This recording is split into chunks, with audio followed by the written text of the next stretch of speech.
Hello Dhatri creations. ఇవాళ మీకు గోను పులుసు తయారీ విధానం చూపిస్తాం. ఇది మా తమ్ముడు వాళ్ళ ఇంట్లోన తయారు చేశాడు. చాలా బాగా చేశాడు.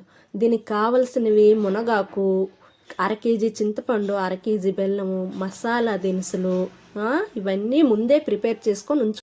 ఒక తపేల్లోన, పెద్ద తపేల్లోన 1/2 కేజీ బెల్లము వేసి మెత్తగా చితక్కొట్టాలన్నమాట. దాంట్లోన 1/2 కేజీ ఉల్లిపాయ ముక్కలు, 1/2 కేజీ టమాటా పళ్ళు ముక్కలు,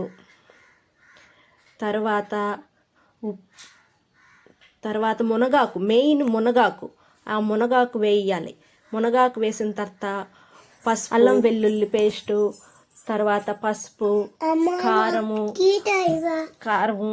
ఉప్పు, గరం మసాలా, ఆయిల్ వేసిన తర్వాత చక్కగా అదంతా కలపాలి.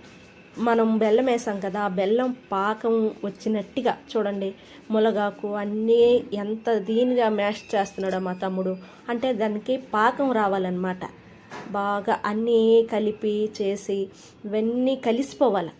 మనం బెల్లం పాకం వస్తుందో అలాగ వచ్చి మనము ముందే చింతపండు నానబెట్టుకొని ఉంచుకున్నాం కదండి, అది దీంట్లోన వెయ్యాలి. పొయ్యి మీద ఇది పెట్టేసిన తర్వాత కొద్దిగా ఉడకాలన్నమాట. ఉడికిన తర్వాత చింతపండు వెయ్యాలి. చూడండి పాకం చూడండి ఎలాగొచ్చిందో, ఎంత చక్కగా కలిపాడో. మనం మునగాకు గట్ట ఎప్పుడు తింటామండి? ఎప్పుడో పొరటాల్లో, పిల్లలు పుట్టినప్పుడు పొరటాల్లో అయితే తింటాము. ఈ లోపటి కూడా ఒకసారి కూడా తినం. అలాంటిది మునగాకు ఇలాగ చేసుకుంటే మనము మునగాకు తిన్నట్టుగా ఉంటుంది. మన ఆరోగ్యానికి కూడా చాలా బాగుంటుంది. బెల్లము, చింతపండు ఇవన్నీ ఆరోగ్యానికి మంచివే. దేనికైనా ఆరోగ్యానికి ఇంపార్టిస్తాడు మా తమ్ముడు. ప్రతి దానికి ఏది చేసినా, వంట చేసాడంటే దానికి ఆరోగ్యానికి ఏది ఇంపార్టెంట్గా ఉంటుంది, ఇది పిల్లలు తింటే బాగుంటుందా అని ఆలోచించి చేస్తాడు. చింతపండు పిసికిసి వడకట్టిన తర్వాత ఆ చింతపండు 1/2 కేజీ చింతపండు రసం దీంట్లోనే ఇలా వేయాలన్నమాట. వేసి కలపాలి.